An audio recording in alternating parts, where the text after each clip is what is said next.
इंदौर से पधारे हैं श्री राहुल इनकलाब जी, आपका स्वागत है।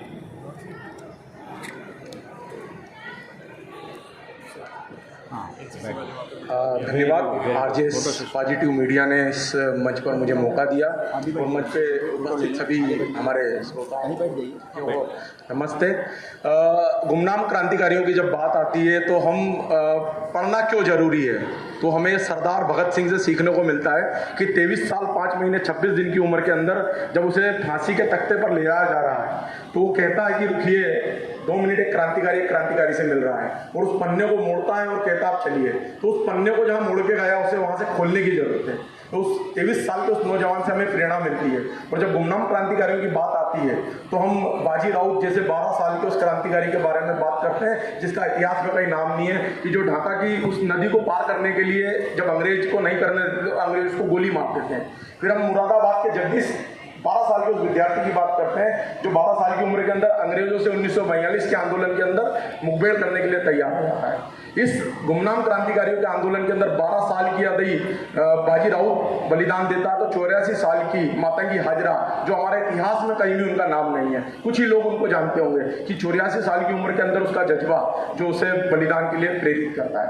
तो हम 1857 की क्रांति की अक्सर बात करते हैं, हम उसके पहले लेके जाते हैं कि पीताम्बर नीलांबर नाम के क्रांतिकारी हैं जिनकी उम्र 21-22 साल की है, जिन्हें लोग जानते भी नहीं, आज सुना भी नहीं होगा, झारखंड के क्रांतिकारी हैं, आदिवासी आंदोलनों में काम करते हैं। तो इतने कई क्रांतिकारियों पर जब मैंने काम किया, अभी तक मैं 50,000 क्रांतिकारियों तक पहुंचा हूँ।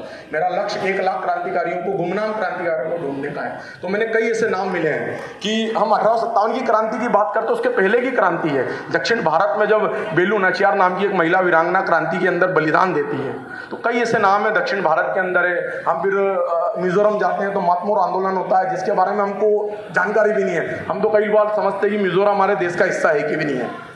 तो हम उन क्रांतिकारियों के बारे में हम इसके ऊपर काम कर रहे हैं, और आरजेएस पॉजिटिव मीडिया जो हमें इसमें लगातार हमारा साथ दे रहा है, और ये मंच जो एनबीटी ने आज हमें यहाँ बोलने का मौका दिया है, क्योंकि समय कम है और ज़्यादा बोलने वाले हैं तो मेरी बात को यही विराम दूंगा। भगत सिंह के एक शेर से बात करूंगा कि कुर्रे खाक है गर्दिश में तपिश से मेरी, मैं मजलूम की जिंदा में भी आज़ाद रहा, कि अगर वो जिंदा है तो आज़ादी है। इनकलाब जिंदाबाद। जय हिंद, जय भारत। बहुत बहुत धन्यवाद राहुल जी। कार्यक्रम को आगे बढ़ाते हैं क्योंकि समय हमारे पास बहुत ही अल्प है और सभी वक्ताओं को समय भी देना है। मैं कार्यक्रम में अब यहाँ माइक पर आमंत्रित करूंगी the temple of understanding foundation के महासचिव डॉक्टर A.K. मर्चेंट जी को। Doctor A.K. मर्चेंट जी।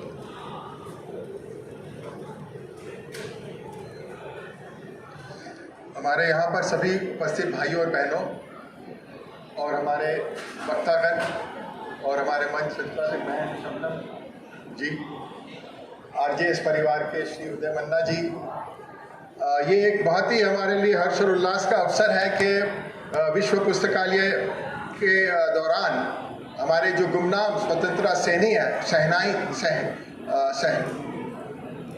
सेनानी, वो लोग को हम याद कर रहे हैं। अभी हमने सुना हमारे इंदौर से आए हुए भाई को, तो इस तरीके के बहुत सारे हैं। आपने जो पहल, जो मुहिम उठाई है कि 1 लाख को आप ढूंढेंगे, वास्तव में उसमें हम भी आपके साथ जुड़ना चाहेंगे।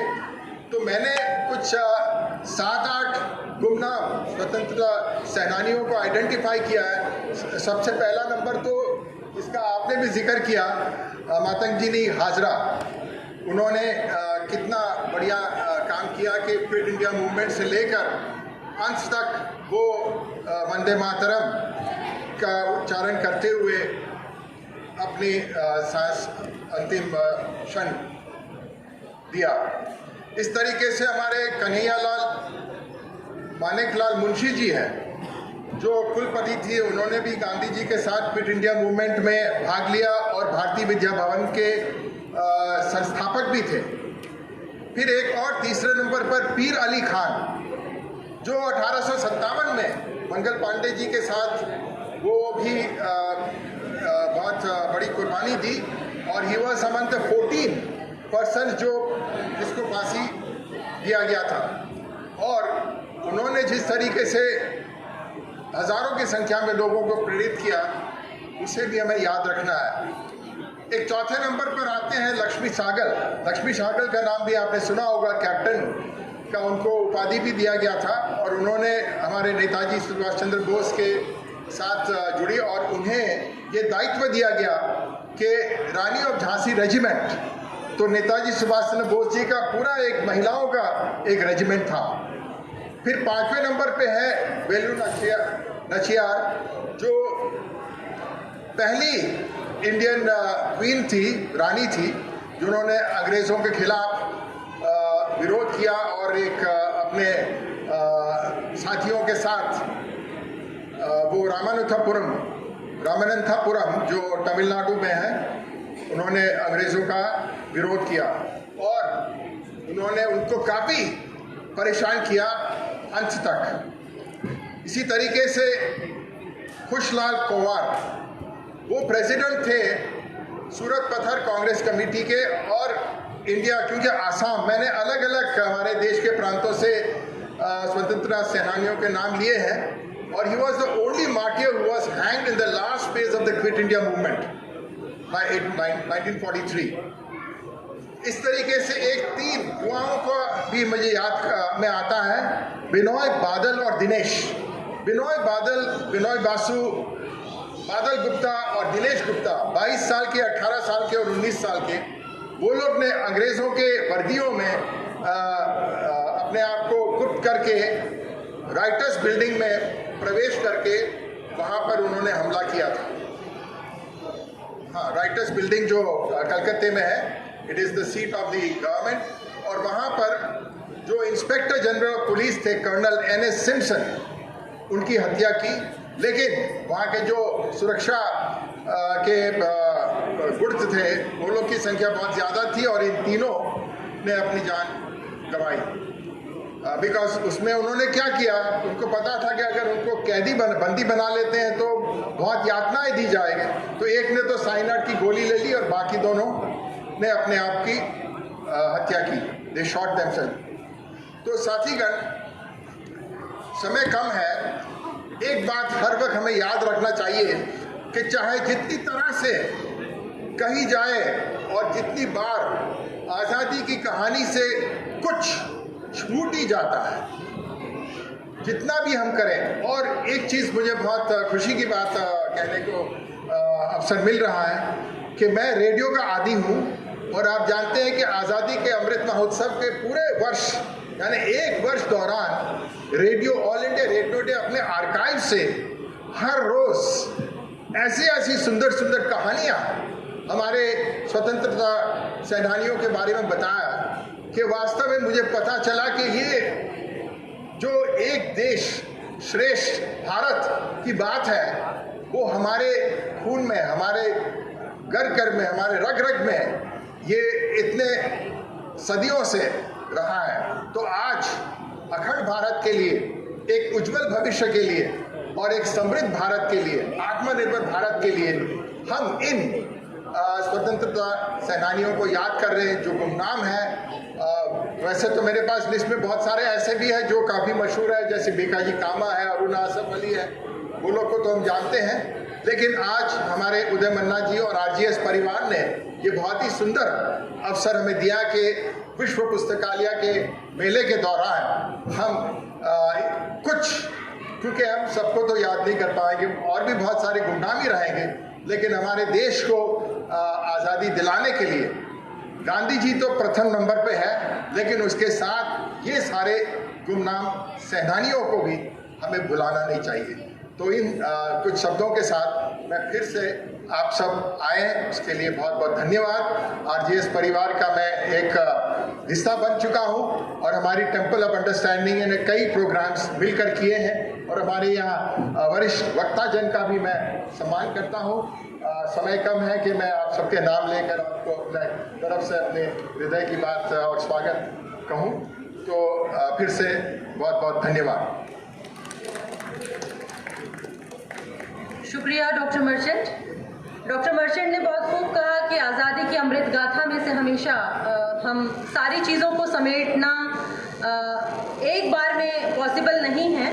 बहुत सी ऐसी अनछुई कहानियां हैं जो हमसे भी छूट जाती हैं गाहे बगाहे, लेकिन हम जब एक मौका तलाशते हैं कि आज इस विषय पर बात करना है तो केवल इसी विषय पर बात करना है। और बहुत अच्छा लगा डॉक्टर मर्चेंट से ये सुनकर कि आकाशवाणी के ज़रिए जो आज़ादी का अमृत महोत्सव विषय पर अलग अलग चरणों में कार्यक्रम प्रसारित किए गए, वो सब भी हमारे लिए बहुत ही अमूल्य धरोहर हैं और हम सबके लिए बहुत ही यूज़फुल हैं। अब मैं कार्यक्रम के अगले चरण में आकाशवाणी से ही सेवानिवृत्त हमारे बीच हैं लेखक और मोटिवेशनल स्पीकर पार्थ सारथी थपलियाल सर, आपको आमंत्रित करूंगी। सर प्लीज़ आप आएँ।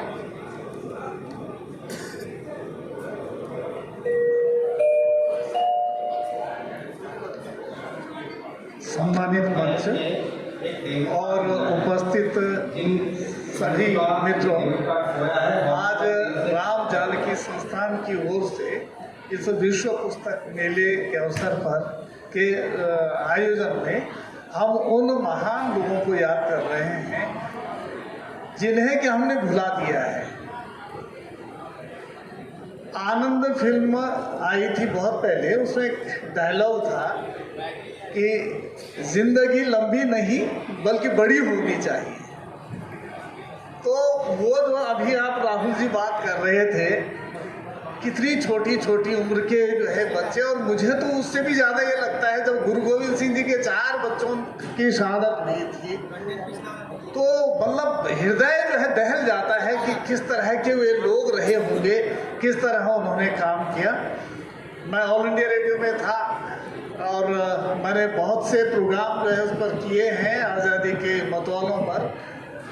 एक सीरीज मैंने की थी, उसमें अज्ञात स्वतंत्रता सेनानियों पर जो एक सीरीज चलाई थी, तो तब मेरा मन ये था कि अज्ञात क्यों हो, जब ज्ञात है तभी तो हमने उनको तलाशा है। अज्ञात तो तब होते जब वो होते ही नहीं, हम उनको ज़बरदस्ती तैयार कर रहे होते अज्ञात। मुझे लगता है कि वे लोग जो है भूले बिसरे थे जिन्हें हमने जो भुला दिया। वे छोटे छोटे कामों में भी लगे हुए थे। बड़े लोगों के तो नाम हुए हैं, लेकिन उन लोगों के नाम कहीं नहीं हुए हैं जिन्होंने बहुत बड़े बड़े काम किए हैं। कुछ एक उदाहरण जो है मैं संक्षिप्त तौर पर रखना चाहूँगा। राजस्थान में एक ज़िला है जालोर। उस जालोर ज़िले में एक रामलाल पागी था। पागी यानी जो पद चिन्हों को पहचानने वाला। तो जब स्वतंत्रता आंदोलन चल रहा था और ये जो आंदोलनकारी थे जगह जगह जाते थे, मीटिंग करते थे, तो सरकार को पता नहीं चलता था। सरकार चाहती थी कि ये लोग पकड़े जाएं, गिरफ्तार हों, लेकिन पकड़ में नहीं आते थे। फिर ये पता किया कि वो जो राजस्थान और गुजरात में एक ऊंट पालक जाति होती है, भेड़ भी पालते हैं, और वे लोग जो है पग चिन्ह पहचानने के बड़े माहिर होते हैं। रेत में भी जो है आप 5000 भेड़ें ले जाइए, वो बता देंगे कि ये पग चिन्ह जो है फला भेड़ का है। इतने माहिर थे। उस रामलाल को उन्होंने ढूंढ ढांड करके लाए और फिर इस काम पर लगाया कि ये जो आज़ादी के आंदोलनकारी हैं, ये जहाँ जहाँ जा रहे हैं तो इनका पता किया जाए कि ये कहाँ जा रहे हैं। तो शुरू में जब उसने ये काम शुरू किया तो जो है उसको अनेक लोग पकड़े जाते रहे। फिर जो क्रांतिकारी थे उन्होंने जो है एक वो किया कि किसी तरह से इस आदमी को जो है पकड़ा जाए और थोड़ा समझाया जाए कि यार थोड़ा हमारा ख्याल कर। जब उसको पूरी बात समझाई तो उस रामलाल ने क्या काम करना शुरू किया कि जैसे ही ये पता चलता कि अब आज जो है इंस्पेक्शन पार्टी किस तरफ जाने वाली है, तो वो उसको मालूम होता था, वो इन क्रांतिकारियों को बता देता था। और बजाय कि वो जो है किस तरफ जा रहे हैं, कौन आ रहे हैं, गवर्नमेंट को बताने के, वो जो है इन क्रांतिकारियों को बताना शुरू कर दिया। और इस तरह से जो है वे क्रांतिकारी बच पाए जिन्होंने कि बहुत बड़ा योगदान दिया अपना।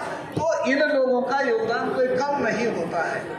ऐसे जो है अशरफ फौजदार हैं और एक जो है सीताराम मेघवाल हैं। ऐसे विजय सिंह पथिक तो यही बुलंदशहर के रहे हैं। बिजोली आंदोलन, आगवा का आंदोलन, बहुत सारे आंदोलन किए। एक नाम और लेना चाहूँगा क्योंकि समय कम है। श्रीदेव सुमन जी का नाम लेना चाहूँगा कि वो गांधी जी के संपर्क में है। बिल्कुल यानी 1916 में शायद जन्म हुआ था और 1944 में तो उनको जो है मार ही दिया गया। 84 दिन तक उन्होंने बहुत लंबी भूख हड़ताल की थी। तो इस तरह से उन लोगों ने काम किया। आज जब हम अनेक आप 50,000 बता रहे हैं और 1 लाख तक पहुंचने की उम्मीद करते हैं, मैं बड़ी जो है आपके प्रति जो है शुभकामना रखता हूं कि आप इस काम में सफल हों। लेकिन हुआ क्या है, जिन लोगों ने अपना जीवन समर्पण किया इस राष्ट्र के लिए, उनको सब भूल गए और जो लोग जो है राजनीति में जो है रोटियां सेकने का काम करते हैं वे ऊंचे चले गए। हम कोशिश करें, उन्हें याद करें और उनकी स्मृतियों को समाज तक पहुंचाएं। आपका बहुत बहुत धन्यवाद, मुझे आपने अवसर दिया और पूरा मंच तो बहुत ही श्रद्धेय मंच है। मैं आपका भी धन्यवाद करता हूँ। शुक्रिया। शबनम बहन जी से मैंने इजाजत ले ली है। मुझे लगता है कि आज़ादी की अमृत गाथा का जोश नहीं आया है, न तो इधर है न इधर है। तो मैं केवल जोश दिलाने के लिए अभी राउंड लगाकर अनाउंस करके आए कि आज ये जो नई दिल्ली विश्व पुस्तक मेला है, जो राष्ट्रीय पुस्तक न्यास द्वारा आयोजित किया जाता है, इसका थीम है आज़ादी का अमृत महोत्सव। और आज़ादी का अमृत महोत्सव बिना वंदे मातरम और जय हिंद जय भारत के नहीं होता है। तो एक बार जोरदार लगाइए नारा कि आसपास ये आवाज जो है वंदे वंदे वंदे जय हिंद जय हिंद। धन्यवाद। मैं आग्रह करूंगा अपने सम्मानित अतिथियों से 5 मिनट की जगह 4 मिनट ही बोलें। और मैं इंतजार भी कर रहा हूं किसी ऐसी शख्सियत का कि हम सब मिलकर जो आज़ादी की अमृत गाथा का 135वां कार्यक्रम यहाँ पर आरजेएस फैमिली कर रही है। 135वां हर रविवार आरजेएस वेबिनार क्यों किया जा रहा है? सिर्फ इसलिए किया जा रहा है कि देश में सकारात्मकता का प्रचार हो। मीडिया के साथी आए हुए हैं, ये कोई आज के साथी नहीं है, ये बहुत पुराने साथी हैं। और एनडीएमसी में कार्यक्रम करने के बाद हम लोगों ने निश्चय किया कि बैठकें करेंगे। 163 बैठकें हुई हैं दोस्तों। जितने भी मेरा दर्शक यहाँ हैं वो एक बात का संज्ञान कर लें कि घर जाते वक्त, ऑफिस में जाते वक्त, मेले में जाते वक्त या फिर किसी प्रकाशक से मिलते वक्त, चाहे प्रकाशक हो वो अपने मेला दर्शक पुस्तक प्रेमियों से मिलते वक्त अपनी भावना को सकारात्मक रखें। सकारात्मक भावना अनुशासन देती है। अगर इस मंच पर जो अनुशासन रखा गया है अगर उसका पालन कीजिएगा तो ये कार्यक्रम 4 चांद लगाएगा। यही कहना था मुझे। मैं राष्ट्रीय संयोजक उदय कुमार मन्ना हूँ, मैं रेडियो ब्रॉडकास्टर हूँ, लेकिन 7.5 साल से ज्यादा हो गए सकारात्मक पत्रकारिता, सकारात्मक भारत के अंदर पूरे देश भर में 163 बैठकें हुई हैं। आरजेएस पॉजिटिव मीडिया यूट्यूब पे, गूगल में सर्च कर सकते हैं। और 163 बैठकें तो कोरोना से पहले हुई थी। कोरोना में जब लोग घर में बैठ गए तो हम लोगों ने प्रधानमंत्री श्री नरेंद्र मोदी जी की बात का अनुसरण करते हुए, क्योंकि पहले भी स्वतंत्रता सेनानियों को श्रद्धांजलि देने वाली देश की नंबर 1 संस्था है। आरजेएस पॉजिटिव मीडिया में जाकर देखिए कि किस तरह से किसी कार्यक्रम को आंदोलन का रूप दिया जाता है। हम लोगों ने आंदोलन का रूप दिया। अलग अलग जगहों से आए हुए, इंदौर से आप राहुल इंकलाब जी को देख रहे हैं, शोधार्थी हैं, गुमनाम स्वतंत्रता सेनानियों पे ये पूरा जीवन लगा बैठे हैं, लेखक हैं ये। और यहाँ छत्तीसगढ़ से हमारी बहन शबनम खान आई हैं, मंच संचालन कर रही हैं। ये सिर्फ इस भावना से कि ये जो आजादी की अमृत गाथा पुस्तक का लोकार्पण होने जा रहा है ये भारत के इतिहास में शामिल हो। और चूंकि ये विश्व पुस्तक मेला है, इससे अच्छा मंच आरजेएस को नहीं मिल सकता था। ट्रेड फेयर में भी हम लोगों ने वॉलंटरीली सपोर्ट किया था। आप बहुत सारे प्रकाशक जानते हैं कि किस तरह से पूरे दिन रहकर इस मेले में वॉलंटरीली सपोर्ट मीडिया का किया जाता है। मीडिया की छवि को और मीडिया कर्मियों की छवि को बेहतर बनाने का प्रयास का नाम है RJS positive media. Positive media कर्मी है सारे। आप मेरा दर्शक ये याद रख के जाएं घर में सिर्फ एक बात कि हमें सकारात्मक चर्चा करनी है। सकारात्मक पत्रकारिता पत्रकार सोचे जो तथ्य और सत्य पर आधारित होती है। यही कहना था, क्योंकि इससे मेरे रोम रोम में में वंदे मातरम जो MS बिट्टा जी ने प्रेरणा दी, सिर्फ उन्होंने कहा कि वंदे मातरम को अगर दिल से अपना लीजिए तो आपके अंदर सकारात्मक ऊर्जा अपने आप आ जाती है।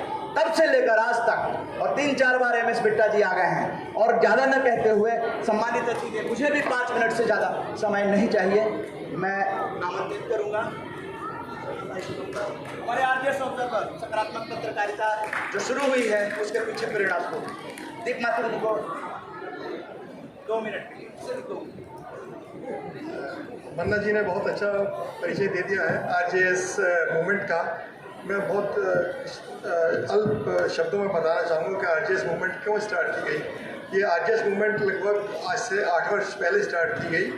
तो इसका मेन उद्देश्य ये है कि हम देश में पॉजिटिविटी फैलाएं और एक सकारात्मक वातावरण बने, और इसके लिए हम समय समय पर बहुत से कार्यक्रम आयोजित करते रहते हैं। और जब से कोरोना काल में हमने ऑनलाइन कार्यक्रम शुरू किए थे तो वो बहुत पॉपुलर हुए, तो बहुत सारी वेबिनार्स वगैरह इसमें हमने आयोजित करी हैं, और इसमें हम सबका बहुत ही सहयोग रहा है।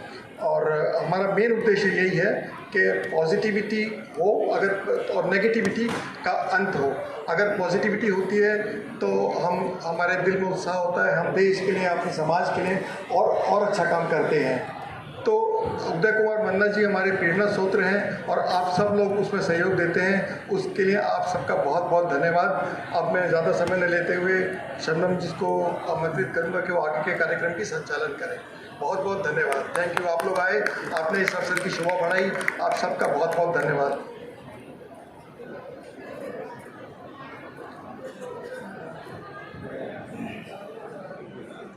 बहुत बहुत धन्यवाद श्री दीप माथुर जी का, जो कि हमारे RJS फैमिली के ऑब्जर्वर भी हैं, हमारे अग्रज भी हैं। और जैसा कि उदय भाई ने यहाँ मंच पर आकर बिल्कुल जोश से सबको भर दिया, और एक जो उनकी आवाज़ में जो जोश था, और विषय है हमारा इतना अमूल्य है, गुमनाम क्रांतिकारी या गुमनाम स्वतंत्रता सेनानी। इस विषय को हम और आगे बढ़ाएंगे, और हमारे बीच हैं आदरणीय श्री सुरजीत सिंह जी, जो कि आध्यात्मिक गुरु हैं, दीदेवार के संस्थापक, अनेक आध्यात्मिक पुस्तकों के लेखक भी हैं। मैं आपसे आग्रह करूंगी कि कृपया आप माइक पर आएं। धन्यवाद। मैं सुरजीत सिंह दीदेवार RJS परिवार का एक सदस्य हूं और उदय मन्ना जी इसके संचालक हैं। और आज का जो विषय है हम सबको मालूम, अज्ञात अनजान जो स्वतंत्रता सेनानी थे उनको याद करना। वो कल थे स्वतंत्रता सेनानी। स्वतंत्र का अर्थ स्वयं का तंत्र है, और हमें स्वयं के तंत्र को पहचानेंगे। जो ज्ञात थे उन्होंने स्वयं के तंत्र को पहचाना था तो स्वतंत्रता सेनानी बने थे। हमने अपने आप के तंत्र को पहचानना है। वो किसके अगेंस्ट लड़े थे? हमारा देश जो है वो एक लोकतंत्र है। विदेश ने आकर हमसे एक षड्यंत्र रचा और कुछ लोगों ने अपने स्वयं के तंत्र को निखारा और आज़ादी पाई। सो हमने अगर उनको याद करना है, सिर्फ याद ही नहीं करना, उनसे प्रेरित होकर हम जो अनजान हैं हम जान कर जाए, क्योंकि वो पास था, हम वर्तमान हैं। हमारी भी ड्यूटी बनती है कि हर षड्यंत्र जो हमसे विदेशी से हो या घर से हो, हम उसके लिए स्वयं के तंत्र को जागृत करें और स्वतंत्रता सेनानी बने। बड़े जोश से हम कह देते हैं भारत माता की, पर भारत माता है क्या? जब तक हमें इससे ज्ञान न होगा ये एक स्लोगन और सिर्फ स्लोगन तेरा रह जाएगा। भा से शुरू होता है भारत। ये पंजा जो है पहला भा है मेरी भाषा। हर 10 किलोमीटर बाद मेरी भाषा बदल जाती है। दूसरा है मेरी भूषा। हर 10 किलोमीटर बाद मेरी भूषा बदल जाती है। तीसरा है मेरा भोजन। हर 10 किलोमीटर बाद मेरा भोजन बदल जाता है। चौथा है मेरा भजन। हर 10 किलोमीटर बाद मेरा भजन बदल जाता है। मगर पांचवा है जो हम सबका है, वो भाव है ये कि हम भारतीय हैं, भारतीय, इसलिए भारत माता की। हम वर्तमान की बात करते हैं। वर्तमान को इंग्लिश के अंदर प्रेजेंट कहा जाता है। जो बीत गया है उसे पास्ट और जो आने वाला है उसे फ्यूचर कहते हैं। जीवन के अंदर जब भी किसी ने किसी को कोई प्रेजेंट दिया है, प्रेजेंट देने वाला भी खुश है, प्रेजेंट लेने वाला भी खुश है, मगर हमने कभी अपने आप को प्रेजेंट दिया है? नहीं दिया। आज हम संकल्प करें कि अब स्वतंत्रता सेनानी की तरह अपने स्वतंत्र को हम प्रेजेंट में रह के प्रेजेंट देंगे। हम सदा प्रेजेंट रहें तो हमारे ऊपर कोई दूसरा षड्यंत्र नहीं रच सकेगा। हम सदा सदा स्वतंत्रता सेनानी बन के रहें। इनकी शब्दों के साथ में आप सबका बहुत बहुत धन्यवाद।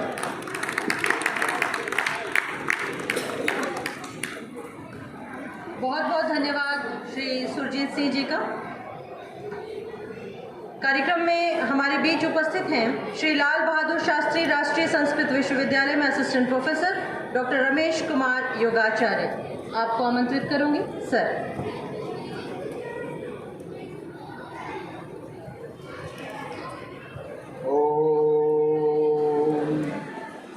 ओंकारं बिंदुसयुक्तं नित्यं ध्यायन्ति योगिनः कामदं मोक्षदं चैव ओंकाराय नमो नमः। ओम शांति शांति शांति। ओम।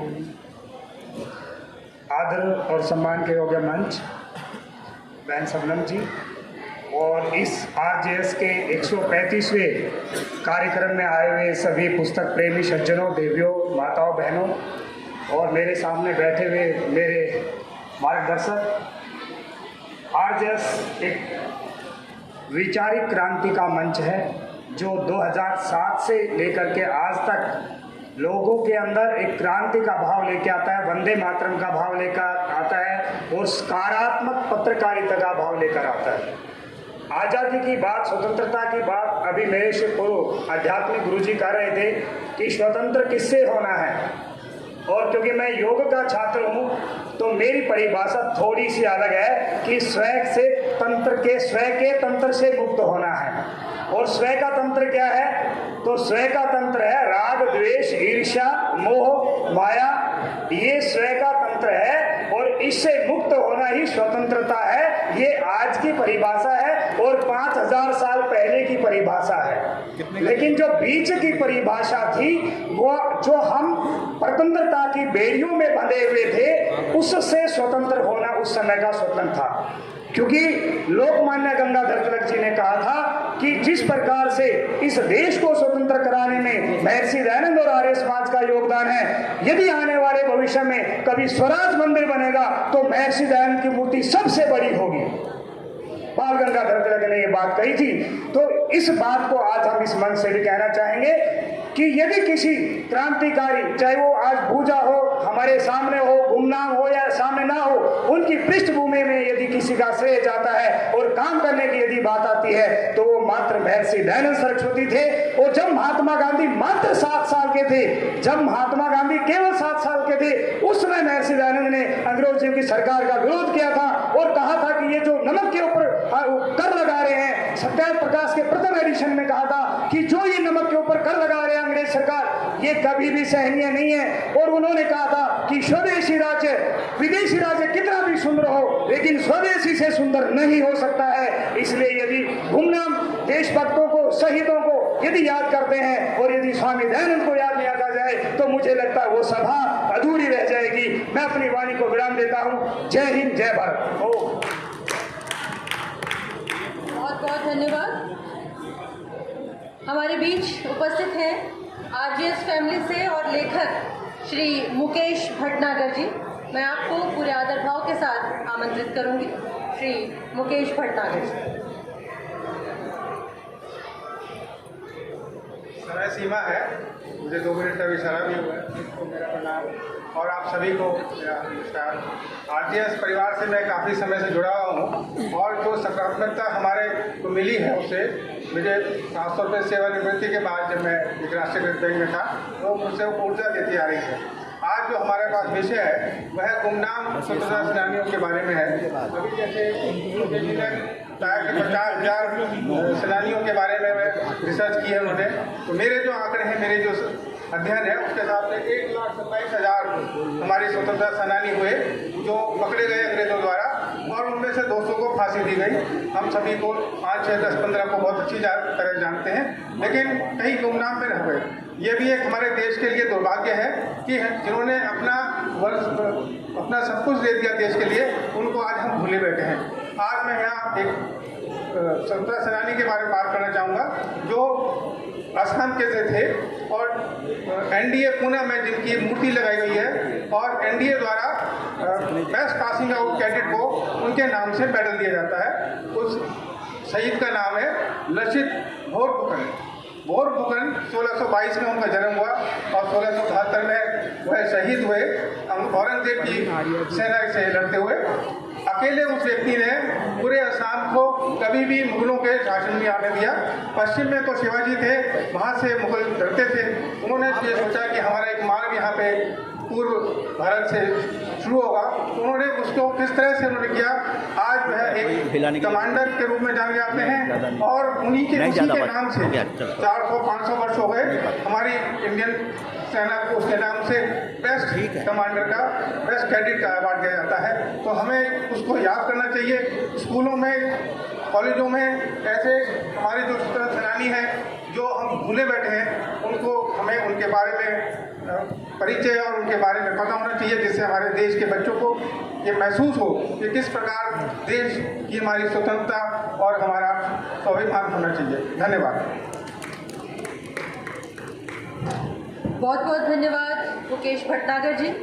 मैं यहाँ आमंत्रित आप सभी को बताना चाहूँगी एक बार फिर से, आज़ादी का अमृत महोत्सव में जनभागीदारी करते हुए आरजीएस की श्रृंखलाबद्ध आज़ादी की अमृत गाथा का आज ये 135वां कार्यक्रम है, जो कि गुमनाम स्वतंत्रता सेनानियों पर आधारित है। हम उन्हें याद कर रहे हैं, स्मरण कर रहे हैं और हम सब मिलकर उन्हें शत शत नमन करते हैं। अब हमारे बीच उपस्थित हैं श्री कमल आनंद जी, जो कि प्रकाशक आयुष वेदम से हैं। आपको आमंत्रित करूंगी सर, श्री कमल आनंद जी।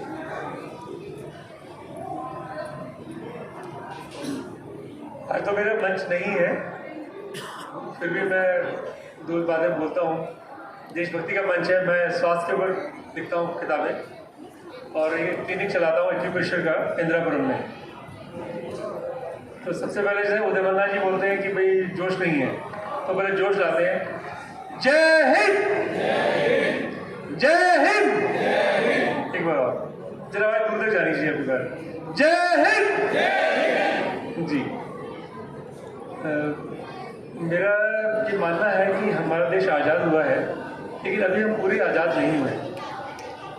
उसमें देखेंगे तो हमारे यहाँ अभी हम जगह जगह पर लड़ाई झगड़ा बढ़ रहा है, आपस में मतभेद बढ़ रहे हैं। हमारी आज़ादी, हमें इतनी मुश्किलों के बाद आज़ादी मिली है, उन आज़ादी को फिर से ऐसे न खो दें, उसके लिए हमें प्रयास करना है। और उसके लिए हमारी सकारात्मक सोच, जैसे उन्होंने मन्ना जी ने बोला, सकारात्मक सोच अगर आप रखेंगे कि दूसरों के अवगुण न देखते हुए, बाहर की ताकतों से जूझते हुए और अपने को सकारात्मक विचार करते संगठन बना के अच्छा काम करते हुए देश के लिए पहले सोचेंगे। जाति और मतभेद को भुलाना पड़ेगा। पहले जब हम स्वतंत्र सेनानी हमारे जाते थे, वो ये नहीं देखते थे कि वो कौन किस जाति का है, कौन किसी धर्म का है, कौन किस पंथ का है, कौन किसी पार्टी का है।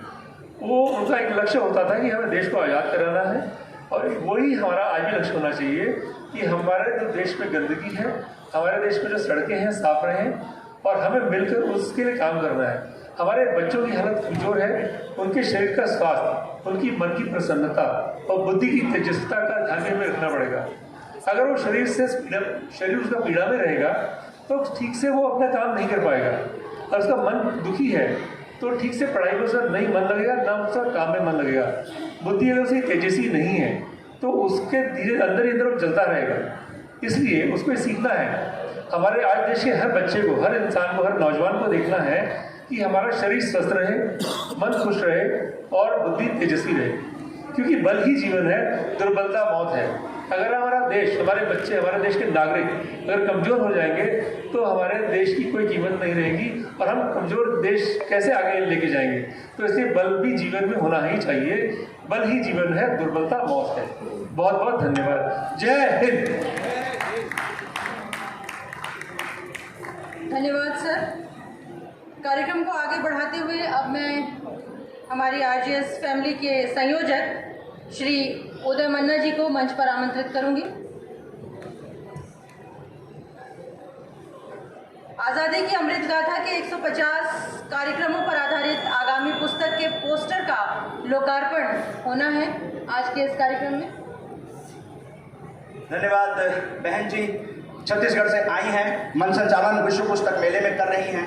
तो न केवल मंच के लोगों का इतिहास बनाया जाएगा बल्कि सामने जो बैठे हुए लोग हैं उनका भी इतिहास बनाया जाएगा। इसलिए पॉजिटिव मीडिया की जो टीम आई है, हमने सख्त कहा है कि हमें सारे लोगों का फोटोग्राफ्स चाहिए, क्योंकि पोस्टर रिलीज होगा जिसमें ऑडियंस और मंच की दूरी को खत्म किया जाएगा। बजाइए ताली।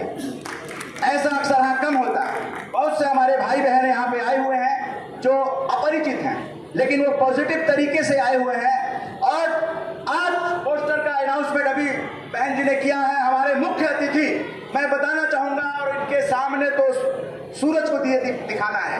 जिस तरह से नई दिल्ली विश्व पुस्तक मेले को आधा दिन इधर आधा दिन अभी बचा है सफल किया है, मैं बीच में चाहूंगा हमारे मुख्य अतिथि कृपया आप स्थान लें, क्योंकि ये फोटो सेशन पुस्तक के लिए तैयार किया जा रहा है। मैं चाहूंगा हमारे परिवार के लोग आए हुए हैं, मैं चाहूंगा हमारे परिवार के लोग वो पोस्टर ले आए। और हमारे मुख्य अतिथि सिर्फ 5 मिनट के लिए आए हैं। 5 मिनट 5 मिनट 5 मिनट, यही तो खेल है। 5 मिनट में बहुत कुछ खेल होने वाला है। पूरे भारत में ये फोटोग्राफ्स जाने वाले हैं। और मैं बड़े विनम्र आग्रह किया था कर्नल युवराज मलिक जी, जो नेशनल बुक ट्रस्ट जो हर साल नई दिल्ली विश्व पुस्तक मेला लगाता है, और ये सफल अगर ये मेला हो रहा है तो उसके पीछे जो शख्सियत है वही कर्नल युवराज मलिक जी हैं, निदेशक नेशनल बुक ट्रस्ट, राष्ट्रीय पुस्तक न्यास। अध्यक्ष जी को भी नमन है जो बुजुर्ग होकर लेकिन मेले में अपने अनुभव का खजाना के साथ इस मेले को सफल करें। गोविंद शर्मा जी, नीरा मैम को भी आमंत्रण है, मैंने उन्हें भी आमंत्रण दिया था, जो मुख्य संपादक हैं राष्ट्रीय पुस्तक न्यास में। ज्यादा समय न लेते हुए सबसे पहला काम, सर तो कार्य के पर्याय हैं, इनसे तो हमने सीखा। जब उद्घाटन भाषण इन्होंने दिया तभी मैंने तय कर लिया था कि हमारा मुख्य अतिथि अगर कोई होगा तो कर्नल युवराज मलिक जी होंगे। इनके भाषण को सुनकर पूरी रिकॉर्डिंग, पूरी फुल रिकॉर्डिंग अगर किसी के पास है, आरजेएस पॉजिटिव मीडिया के यूट्यूब चैनल पर है फुल रिकॉर्डिंग उद्घाटन की। कर्नल युवराज मलिक साहब अपने आप में न केवल फौजी हैं बल्कि एक देशभक्त हैं, और यही देशभक्ति की मशाल लिए हुए आज इस मंच पर, क्योंकि ये आजादी का अमृत महोत्सव थीम जो मेले का है, और ये कार्यक्रम भी आरजेएस का आजादी की अमृत गाथा का 135वां कार्यक्रम है। ताली बजाइए। ये तालियां जो है हमें शक्ति देती हैं।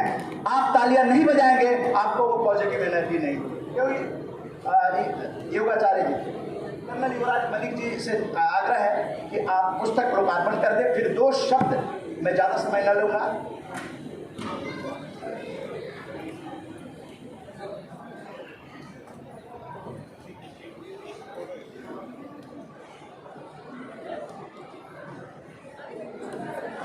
हमारे आरजेएस फैमिली से कमल आनंद जी हैं जो प्रकाशक हैं, जो रिप्रेजेंट कर रहे हैं।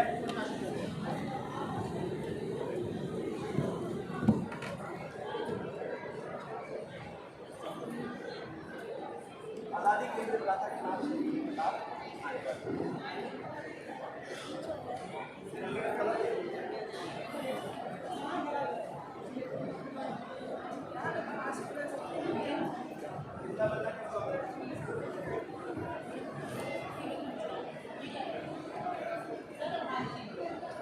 श्रीमती विंदा मन्ना जी, आपको भी मैं मंच पर आमंत्रित करूंगी।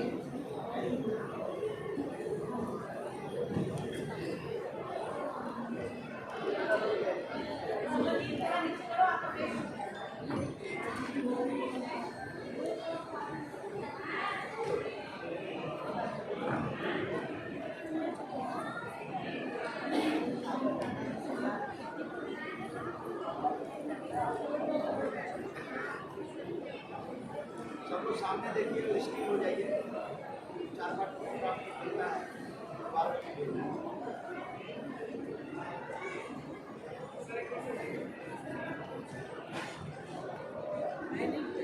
एक फोटो ये आरटीएस ट्वेंटी में जय हिंद इंटरनेशनल साहब से कहना कि जय हिंद जो नेताजी ने दिया प्रचार किया उसने दिया, जय हिंद करें आप।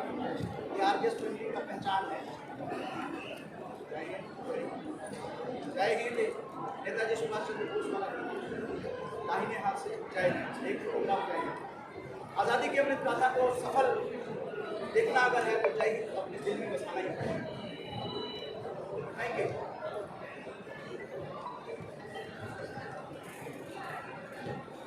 और मैं चाहूंगा कि पुस्तक वितरण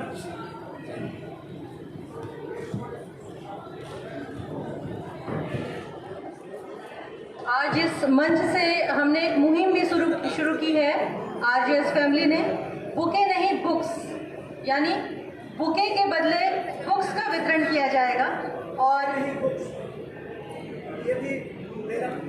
सभी तालियों के साथ इस मुहिम का स्वागत कीजिए।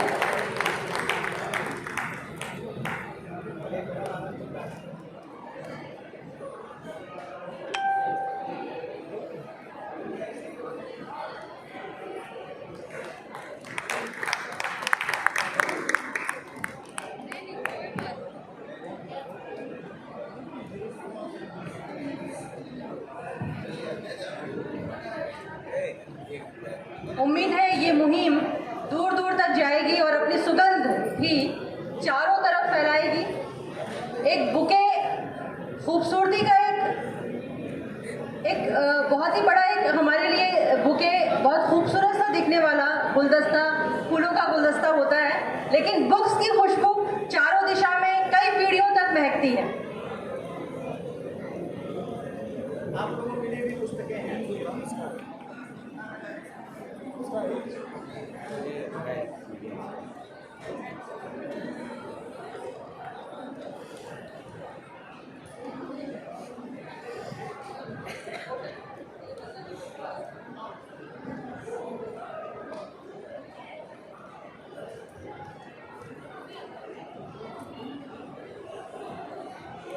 अब मैं कर्नल युवराज मलिक जी जो कि निदेशक हैं और आयोजक संस्थान राष्ट्रीय पुस्तक न्यास के नेशनल बुक ट्रस्ट के नाम से जानते हैं।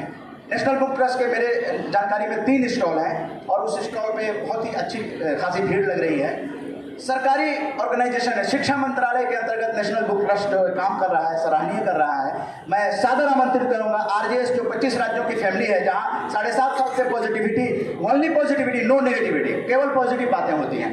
मैं कर्नल युवराज मलिक जी को सादर आमंत्रित करूंगा, करबद्ध आमंत्रण करूंगा कि सर आप आए और ये कार्यक्रम सफल करें। बहुत बहुत धन्यवाद। क्षमा चाहूँगा, थोड़ा गला ठीक नहीं है, बट पॉजिटिव मीडिया की पूरी टीम, आगंतुक अतिथिगण, भाइयों बहनों, आज़ादी के अमृत महोत्सव के अवसर पर आज पूरा देश आज़ादी की जो लड़ाई है, जो संघर्ष है, जो गुमनाम नायकों का योगदान है, जो हमारे ऐतिहासिक पल है, उनको फिर से जीने की कोशिश कर रहा है। और उसके पीछे एक मकसद है, किस प्रकार से हम अपनी प्रेरणा उनसे लें। आपके जीवन में अगर कोई प्रेरणा लेनी है, आपको इतिहास को याद रखना होगा, और वो इतिहास जो आपको सकारात्मकता दे, जो आपको आगे बढ़ने का रास्ता प्रशस्त करे। कुछ लोग इतिहास को बिना पढ़े इतिहास लिखने का प्रयास करते हैं, वो हमेशा गलत इतिहास लिखते हैं। आपकी जो मुहिम है वो सकारात्मकता से जुड़ी है, और सकारात्मक व्यक्ति, संस्था या देश या समाज कभी पीछे नहीं, हमेशा आगे बढ़ता है। हर रात के बाद एक सवेरा होता है, हर हार के बाद एक जीत होती है, हर बार गिरने के बाद बच्चा उठता है। उसी तरह जीवन में हर एक बाधा आने के बाद आदमी फिर खड़ा होता है।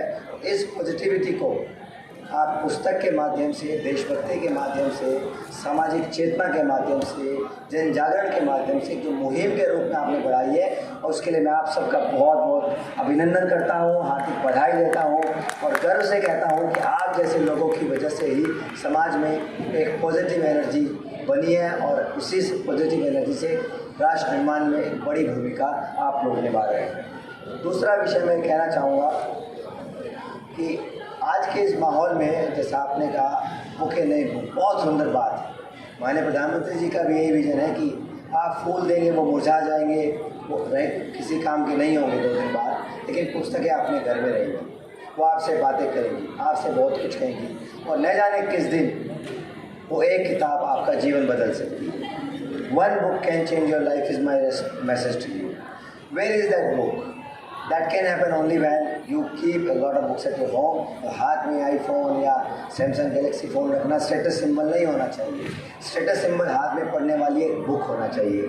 जिस दिन हम इस मुहिम को बनाएंगे कि मेरे घर में ड्राइंग रूम में बड़े सोफ़े नहीं, बड़ी लाइब्रेरी है, वो उसका भी स्टेटस सिंबल है, उस दिन समाज में जो क्रांतिकारी परिवर्तन आएगा हम लोग उस व्यवस्था का कोई अंदाज़ा नहीं कर सकते। आइंस्टीन हमेशा कहते थे आपको शहर में कहाँ सिनेमा हॉल है, कहाँ पब है, कहाँ पर पार्क है, कहाँ पर खाने पीने की दुकानें हैं, कहाँ रेस्टोरेंट है, अगर आपको नहीं पता है तो कोई बात नहीं।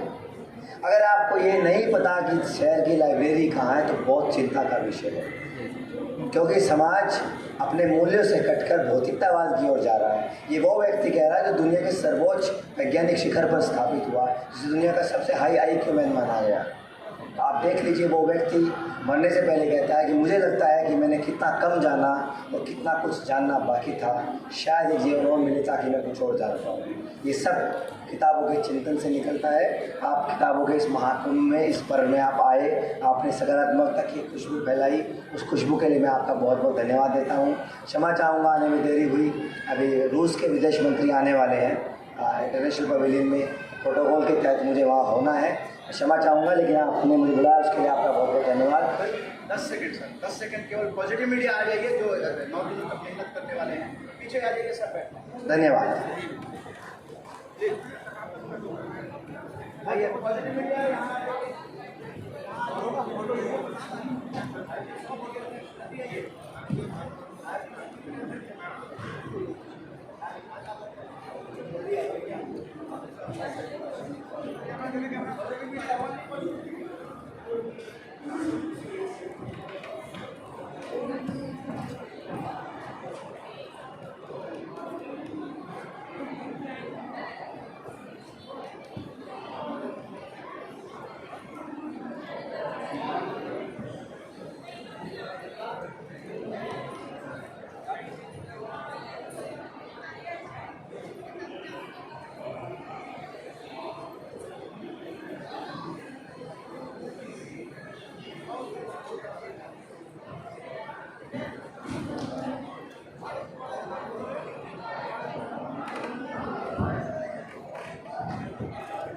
इस तरह अब हम आ पहुँचे हैं अपने समापन की ओर। और आज जैसा कि आप सभी को ज्ञात है कि RGS फैमिली के द्वारा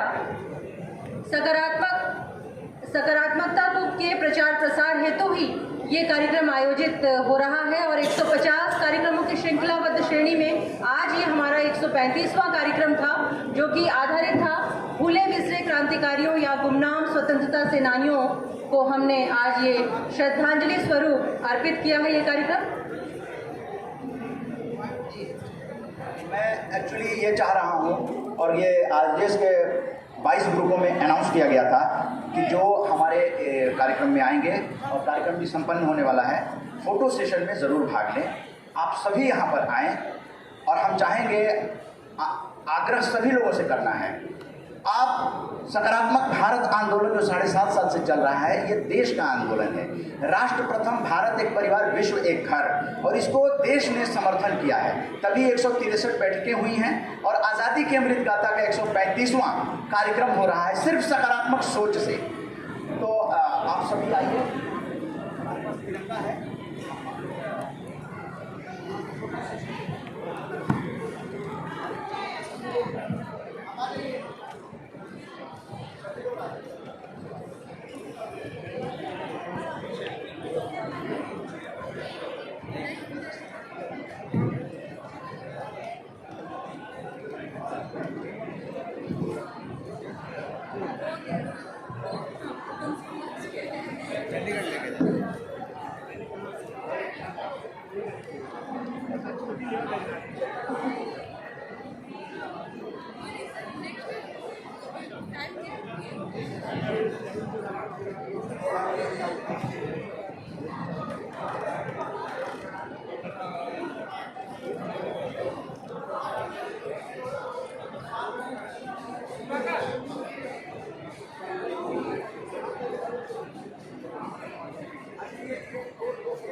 इस तरह हम आज के इस कार्यक्रम सकारात्मक भारत और सकारात्मक मीडिया के अंतर्गत आज जो आरजेएस फैमिली के द्वारा 135वां अंक यहाँ रही हूँ कि इसका विषय रहा। और आज के इस कार्यक्रम में धन्यवाद ज्ञापन हेतु आरजेएस फैमिली के आयोजन समिति के अध्यक्ष श्री राजेंद्र कुशवाहा जी को मैं यहाँ आमंत्रित करूंगी। श्री राजेंद्र कुशवाहा जी।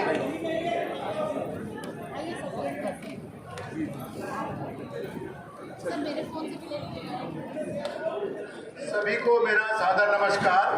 आप लोग इस कार्यक्रम में आए, मैं तहे दिल से आपका सभी का आभारी हूँ और इस काम को सफल बनाने के लिए आप लोग का सहयोग बहुत अच्छा रहा। धन्यवाद।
हाँ जी, आप इधर आइए।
मैं तो ये खड़ी हूँ।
Thank you.